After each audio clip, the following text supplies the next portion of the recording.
I opened the door and it like flashed on me. Today is our EMS scenario day where our new firefighters are running calls out in the district and actually transporting fake patients to real hospitals. Headaches. It's really important that they know how the ambulance works, where things are in the back of the ambulance. They know where the IV bags are. They know how to set everything up in the back for the paramedics. So this is just a great opportunity for our new firefighters to kind of get jogging before we ask them to run. So think about those things. Think about what logically could have occurred. So they'll talk to the patient, they'll ask questions, they'll take histories.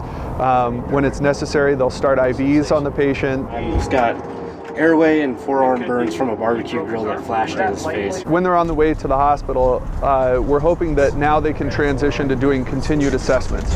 They're going to get multiple vital signs. They're going to be checking and asking follow-up questions.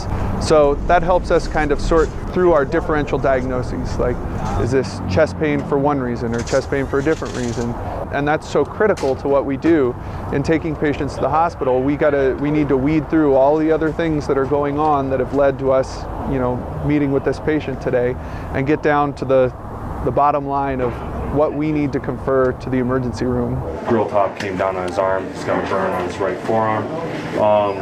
We cleaned it in the ambulance and put a sterile gauze on it. We also started an IV. You include vitals, included how it happened, because always when we hear we've got a burn coming in, alarm bells go off. Our new firefighters are actually interacting with the hospital staff, but also getting feedback. So when they're giving the information and they're doing their handoff reports, the physicians and the nurses have been awesome about giving constructive criticism to our new firefighters so that when they hit the line and they're out there running calls, they learn what we need to tell them and what they want to hear and what might be a little extra.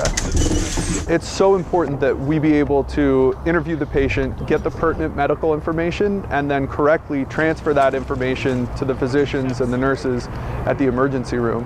That's one of our most critical skills that we do in the field. Let's go ahead and get him in the ambulance. Just want to hold this on there.